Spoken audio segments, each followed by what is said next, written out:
তারপরে আল্লাহর কামেল ওলি কি করবেন, গুরু কি করবেন, আপনার নফসকে পবিত্র করবেন। নফস কোথায় থাকে? দেহের ভিতরে, নফস দেহের বাইরে না। নফসের কোনো হাত পা নাই, নফসের কোনো অঙ্গ প্রত্যঙ্গ নাই। অঙ্গ প্রত্যঙ্গের শ্রেষ্ঠের উপরে নফসকে বসিয়ে দেওয়া হয়। নফস নিরাকার, নফসকে ধরা যায় না, নফসকে বাধা যায় না। নফস প্রাণ নিরাকার, আকারের উপরে নিরাকার বৈশা রয়েছে। 18 মুকামের ঘরে জ্বলছে এক নূরের বাতি, এ বড় আজব কুদরতি, এ বড় আজব কুদরতি। 18টা মুকামের উপরে একটা বাতি, সেই প্রাণ জ্বলতেছে। দেখতে বাতি উজালাময়, দেখতে যদি কার বাসনা হয়, যদি বাসনা থাকে যে এই প্রাণকে দেখবেন, জানবেন, চিনবেন, তাহলে এই দেহে যতকাল প্রাণ আছে এই এতকালই সাধন ভোজন করতে হবে, পরে করলে আর হবে না। কারণ বসতি অন্ধকার হইলে আর আলো দেখা যাবে না। এই জন্য নফসের কোন অঙ্গ প্রত্যঙ্গ নাই, নফস নিরাকার, দেহ আকার। এই দেহটা 3.5 হাত, এই হাতের দেহের মাপ সুতা দিয়া, সমলি দিয়া নিতে পারবেন? আমার প্রাণের মাপ নিতে পারবেন? যে প্রাণ দেহ থেকে বের হয়ে যাওয়ার পরে দেহটা মৃত বলে ঘোষণা করা হলো, এই দেহ মরা, এই দেহ মৃত্যুবরণ করেছেন, এই দেহ সে লাশ হয়ে গেছে, এই দেহের মধ্যে জাবের আর নাই, জাবের মারা গেছে। যখন পড়বে ইন্না লিল্লাহি ওয়া ইন্না ইলাইহি রাজিউন, নিশ্চয়ই আল্লাহ হতে এসেছিল, আবার আল্লাহর মধ্যেই ফিরে চলে গেছে। তাহলে এই দেহের মধ্যে যে 80টা বছর, 70টা বছর, 60টা বছর, 50টা বছর, 40টা বছর বৈশা রইল, কে রইল, কে খাইলো, কে ঘুমাইলো, কে দেখলো, কে শুনলো, কে বললো, খোঁজ নিলাম না। এই নফসে দেখছে, নফসে খাইছে, নফসে শুনছে, নফসে সমস্ত কিছু করছে।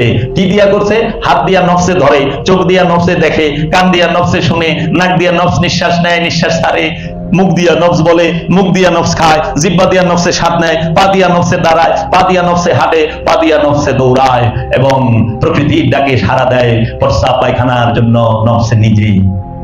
মাইন্ড সারা দেয় আপনার। আপনি একটু খেয়াল করেন, যখন আপনি মাইন্ডকে স্থির করেন, আপনি প্রস্রাব করবেন, প্রস্রাবের রাস্তা খুলে যায়। যে পর্যন্ত আপনি তাকে ওইখানে নক না করেন, ইন্ডিকেট না করেন, সে খুলে না দরজা। এর জন্যই নফস কি, নফস কাকে বলে? নফস বলা হয় আপন। আমার দয়াল মুর্শিদ বাবা জাহাঙ্গীর আমাকে যে শিক্ষা দিয়েছে, মুর্শিদের চরণে হাজারো কোটি সেজদা ভক্তি রেখে বলছি, আপন মানবীয় ইন্দ্রিয় অনুভূতির বিচিত্র গতি প্রবাহের নাম হচ্ছে নফস। এই আপন মানবীয় ইন্দ্রিয় বিচিত্র গতি প্রবাহে, আপন মানবীয় ইন্দ্রিয় অনুভূতির বিচিত্র গতি প্রবাহের মাঝে আপনি সব সময়, এই দেহ আপনার ফানা হয়ে রয়েছে, দেহ সব সময় সেই অনুভূতি ইন্দ্রিয়ের বিচিত্র গতি প্রবাহের কথা শুনতেছে। আর এই মানবীয় ইন্দ্রিয় অনুভূতির বিচিত্র গতি প্রবাহের সঙ্গে যখন কামনা যুক্ত হয়ে যায়, বাসনা যুক্ত হয়ে যায়, তখনই সেই নফস কলুষিত হয়, পাপী হয়, সে জালিম হয়, কাফের হয়, মুনাফিক হয়, মুশরিক হয়। এর জন্য অবশ্যই অবশ্যই আপন মানবীয় ইন্দ্রিয় অনুভূতির বিচিত্র গতি প্রবাহকে কামনা শূন্য রাখতে হবে, বাসনা শূন্য রাখতে হবে, মোহ মায়া শূন্য রাখতে হবে, এবং সব সময় এর উপরে কি আসে যায় সব সময় খেয়াল রাখতে হবে। এই প্রতিটা ইন্দ্রিয় অনুভূতির সামনে দিয়ে যাহা কিছু আসে যায় তাকে খুঁটিয়া খুঁটিয়া দেখা, বিশ্লেষণ করা, গবেষণা করার নামই হচ্ছে সালাত। এবং এই সালাতের মধ্যেই বর্জন এবং গ্রহণ দুইটাই রয়েছে। সালাতের দ্বারা বর্জন করবেন, সালাতের দ্বারাই গ্রহণ করবেন।